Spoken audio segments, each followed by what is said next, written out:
Fala, gente, tudo bem com vocês? Renato Portaluppi é o ficha 2 para comandar a seleção brasileira, para ser técnico do Brasil. O ficha 1 é Dorival Júnior, o ficha 2 é Renato Portaluppi. Uma lista que é antiga, do ex e agora atual presidente da CBF, Edinaldo, que tinha nessa lista Diniz como principal técnico, ficha 1, o ficha 2 Dorival e o ficha 3 Renato. Diniz foi convocado para ser o técnico da seleção brasileira, assumiu o posto, foi demitido depois de 6 jogos, demitido ontem.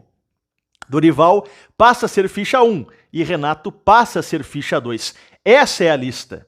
Quem acompanha os bastidores da seleção brasileira já falou isso até publicamente. Só lembrando que o técnico preferido do Edinaldo era o Ancelotti, técnico do Real Madrid, mas ele já disse que vai ficar lá no Real Madrid. Então esqueçam isso. Estou falando dos técnicos brasileiros. Renato Portaluppi é ficha 2. O que pode acontecer a partir de agora? Como é que o Grêmio e o Renato podem lidar com essa situação?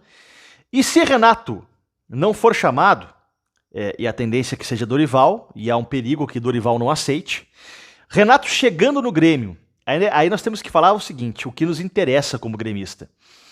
O que o Renato deve fazer diante do não do Funes Mori, das contratações estarem demorando, porque Renato não é um técnico de ficar apenas na beira do campo.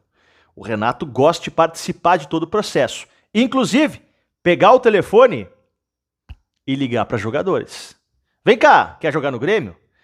Às vezes o Renato também participa, às vezes não. Quase sempre o Renato participa. Então eu quero explicar um pouquinho sobre isso, porque se o Renato não for para a seleção, ele vem para o Grêmio, e isso é uma tendência, obviamente que é, né? Dia 8, 9 de janeiro tá aqui, e Renato vai trabalhar para contratar jogadores também. Mas vamos lá, vamos com calma para explicar toda essa situação, porque sim, Renato é ficha 2 para a seleção brasileira, e Renato vindo para o Grêmio, não foi para a seleção brasileira, o Renato vai entrar nas negociações. Vamos lá, a partir de agora, para Esportes da Sorte. Aposta em quem aposta no Grêmio. Vem junto com o nosso tricolor, faz o teu cadastro no Esportes da Sorte. Aposta em quem ajuda o Grêmio a pagar as contas. Esportes da Sorte. Tá aqui na descrição do vídeo o meu link. Também De Petit, escola italiana de pizzaria farinha. Vem da Itália, Capão da Canoa nesse final de semana. De Petit, ó, vai estar bombando. Que é um lugar mais calmo? Quer dizer, mais calmo não sei, mas em Canela tem De Petit, em Taquara, Sapiranga. Vai a De Petit, aproveita, teleentrega em várias cidades. Vambora, no pique rapidinho. Você tá careca de saber desse rolo da CBF, né? O Edinaldo, que era presidente interino, depois virou presidente, né? Depois foi afastado do cargo. Aí veio uma liminar agora do STF. Olha, tem que conduzir o cara de volta pro cargo, porque senão o Brasil pode perder o pré-olímpico. Tem que ter um presidente lá para assinar a súmula, para assinar o documento. Então o Edinaldo foi colocado no posto de novo para assinar a convocação pré-olímpica, né? Então tem toda uma questão de esportiva por trás disso. A FIFA e a Conmebol estão indo visitar a seleção brasileira agora, né? E a seleção brasileira que deve fazer uma nova eleição para decidir aí se é o novo presidente ou não. Enfim, tá uma confusão, né? O Edinaldo, que assumiu o comando da seleção brasileira como presidente, mas o rolo é anterior. O Ministério Público entrou porque essa eleição não foi muito bem conduzida. É um rolo muito grande, como sempre foi a CBF. Mas Edinaldo, através do STF, né, conduziu de novo ao cargo. Não vamos entrar aqui no mérito, porque o que a gente está focado aqui no Renato. Essa é uma lista antiga, tá? É uma lista antiga que quem acompanha a seleção brasileira já me falou e também já falou no ar. Tô careca de saber isso. O ficha 1, quando o Edinaldo começa a comandar a seleção brasileira, é o Diniz foi pro cargo, Dorival e depois Renato. O Diniz assumiu, durou 6 jogos. O Edinaldo, ó, já mandou embora. Agora o ficha 1 é o Dorival, junto com o Felipe Luiz. Felipe Luiz, esse ex-lateral esquerdo do Flamengo que se aposentou para ser coordenador técnico, coordenador de seleções, um auxiliar, não se sabe exatamente a função dele. Agora, a gente sabe que o Felipe Luiz é fã do trabalho do Renato.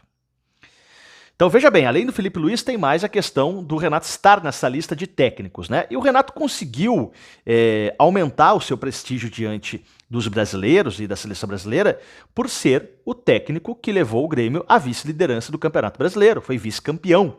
Então nesse período que o Edinaldo entra, sai, volta, enfim, o Renato melhorou a sua condição. Foi vice-campeão brasileiro, então tem tudo isso.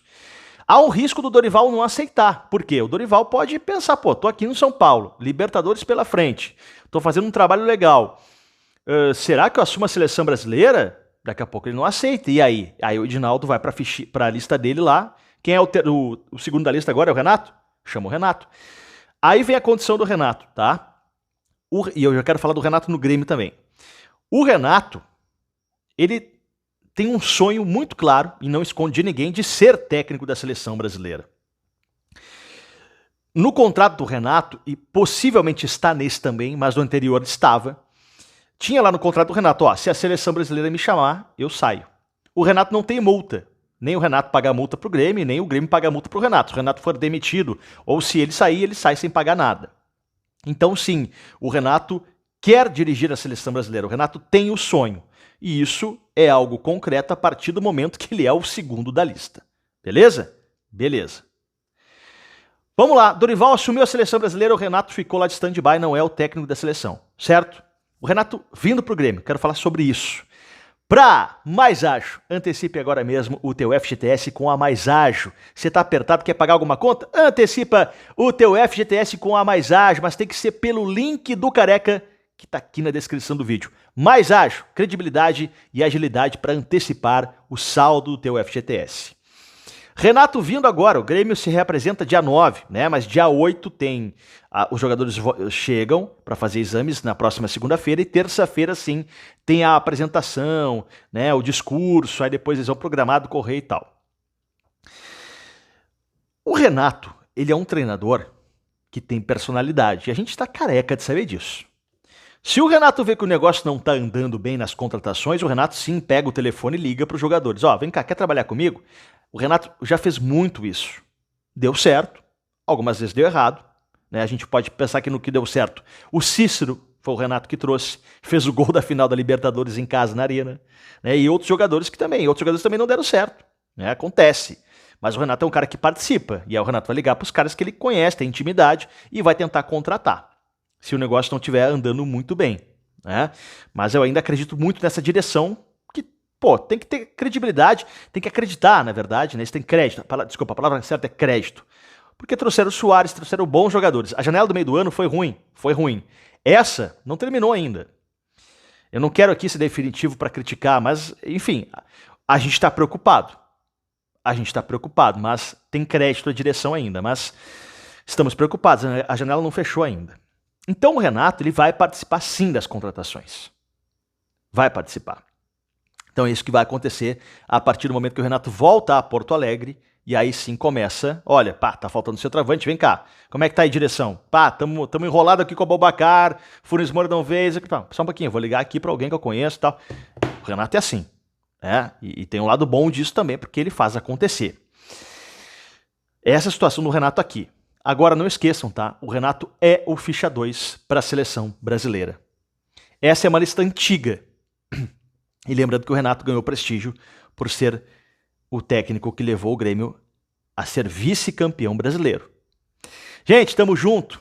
Te convido a dar like, que é muito importante. Sabe por quê? Porque o like espalha o conteúdo pelo YouTube. Te inscreva no canal. Vem junto. Obrigado. Qualquer momento o Careca volta, sempre nos horários tradicionais de vídeo, de manhã ou no fim da tarde também. Tá bom? Obrigado, tamo junto. Valeu.